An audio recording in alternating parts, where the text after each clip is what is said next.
To prioritize network interfaces using PowerShell in Windows 10.11, you can use the Set-NetIPInterface commandlet to set the interface metric for each network interface. Here's how to do it. PowerShell commands to prioritize network interfaces. 1. Open PowerShell as administrator. Press Win-X and select Windows PowerShell. 2. List all network interfaces. To find the names of all network interfaces, run PowerShell Get-NetIPInterface. 3.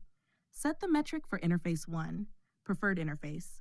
Replace interface 1 with the actual name of your preferred network interface. Set a lower metric, e.g. TOT10. PowerShell Set-NetIPInterface, InterfaceAlias interface 1, -InterfaceMetric 10. 4. Set the metric for interface 2, secondary interface. Replace interface 2 with the actual name of your secondary network interface. Set a higher metric, e.g. 20, PowerShell Set-NetIPInterface, InterfaceAlias interface 2, InterfaceMetric 20. 5. Verify the metrics. Run the following command to verify that the metrics have been applied correctly. PowerShell Get-NetIPInterface, select object InterfaceAlias InterfaceMetric.